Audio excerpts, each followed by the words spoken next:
किसी को अगर कोई हरा के आया था, ये हरा कर आए थे, इनकी अपनी खुद की पार्टी है और बीजेपी इनके दल कहना ये चाहिए मोदी है तो सब कुछ मुमकिन है। अब पूछिए क्यों रेप होना मुमकिन है? ये अपने इलाके में मैंने इसलिए परिचय बता दिया कि देश के बाहर ये और चंद्रशेखर आजाद दोनों लोग संसद में साथ बैठते हैं, दोनों लोगों का अलग रहते हैं और लगभग ये देश के तमाम मुद्दों पर मुखरता से बोलते हैं जहाँ बोलने की जरूरत होती है, जब भी इन्हें टाइम मिलता है।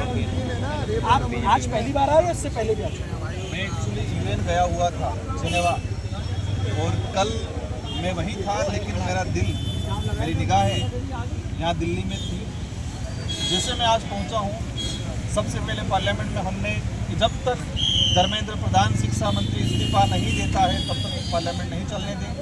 साथ ही हमारे साथी जो चंद्रशेखर भाई धरने पे बैठे हुए हैं कल से, उनके सहयोग में आज धरने पे बैठे और इसके बाद मैं यहाँ पर इन बच्चों के बीच में पहुँचा हूँ। बच्चों से मुलाकात हुई, उनके साथ इस तरह से बेरहमी से लड़कों के साथ मारपीट हुई, बच्चे के साथ मारपीट हुई, छोटे छोटे बच्चे थे उनके साथ मारपीट किया है।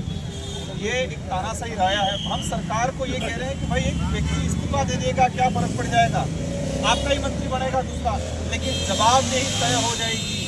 देश में मैसेज जाएगा, जो मिनिस्टर है उनको पता चलेगा, जो सरकार है उनको पता चलेगा कि ये लोकतंत्र है, राजतंत्र नहीं है।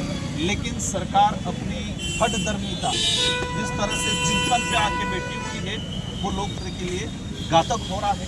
लेकिन आज देश का युवा प्रत्येक वर्ग का, और मुझे आज ये खुशी हो रही है कि जो धर्म का जहर बोल के ये लोग पॉलिटिक्स कर रहे थे, यहाँ पर प्रत्येक धर्म का, प्रत्येक वर्ग का युवा यहाँ पर आया है।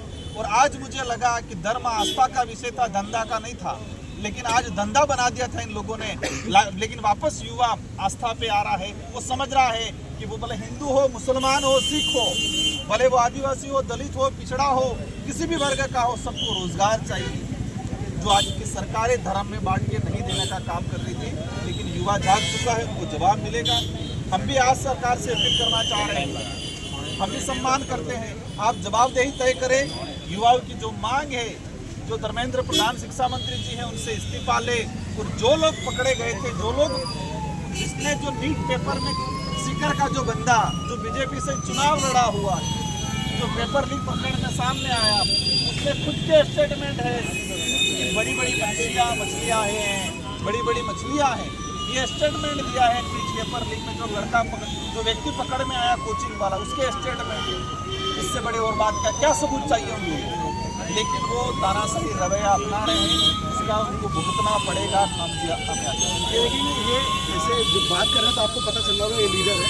नॉर्मली ये देखेंगे ऐसे गेटअप में रहते हैं, आपसे भीड़ तो एक बार देखो तो लगेगा कि नहीं नेता हो, और ये बहुत पॉपुलर है अपने इलाके में। मैं आपको बता रहा हूँ, बांसवाड़ा डूंगरपुर से सुन के आते हैं ये। और मतलब मैंने चुनाव था तो मुझे ये पता था कि राजस्थान में अगर पहली सीट अगर बीजेपी कोई हारेगी तो बांसवाड़ा डूंगरपुर हारेगी, तो इनको लेकर के एक क्रेज दिख रहा था मुझे। लेकिन एक बात बताओ, खैर आप लोग विपक्ष की पॉलिटिक्स करते हैं और आप लोग कहीं ना कहीं से आवाज़ उठा रहे हो, चाहे आप हो, चाहे चंद्रशेखर, बीजेपी हो, चाहे कांग्रेस हो, चाहे आप हो, बट विपक्षी दलों में भी एकता नहीं है। मतलब आज मैं देख रहा था जब कांग्रेस के लोग धरने पे बैठे तो आम आदमी पार्टी वाले क्रिटिसाइज करने लग गए कि ये देखो हाईजेक कर रहे हैं। तो एक अंदर टसल है और बाहर विपक्ष एक दिखता है, फिर अलग है। जैसे पंजाब में अब चुनाव है तो एक घाट का पानी कैसे पी ले कांग्रेस और आप?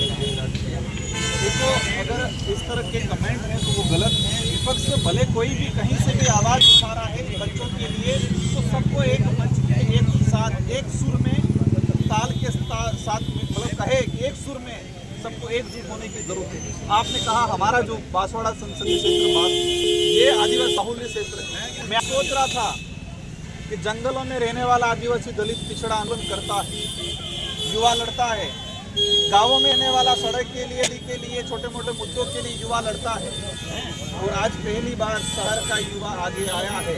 तो अब परिवर्तन जरूर आएगा, क्योंकि गांव और जंगलों में रहने वाला आदिवासी दलित पिछड़ा समुदाय का लोग आंदोलन, और हम कहते हैं, आप कह रहे थे नेता, हम नेता से ज़्यादा एक्टिविस्ट ज़्यादा हैं। कहें कि आंदोलन की उपज है हम लोगों ने हमारे आदिवासी समुदाय के साथ ही अन्य समुदाय जो हमारे उस इलाके में रहता है उन सब की मौलिक सुविधा है, संवैधानिक प्रावधान है, उनके हक अधिकारों की लड़ाई लड़ते हुए आज। फाइनल कमेंट बताओ मुझे, क्या लगता है सरकार मानेगी?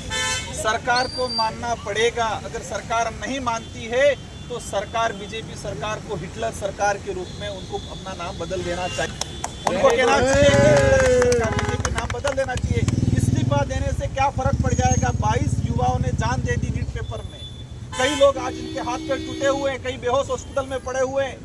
क्या फर्क पड़ जाएगा? धर्मेंद्र प्रधान जी अगर इस्तीफा दे देंगे, उनकी पार्टी का दूसरा व्यक्ति बनेगा, लेकिन एक जवाबदेही तो तय हो जाए।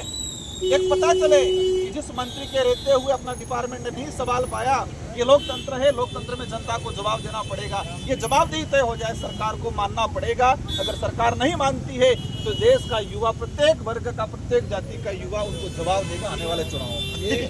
जय हो जोहार हो, जय जोहार हो, अरे जय हो जोहार हो, जय पार हो।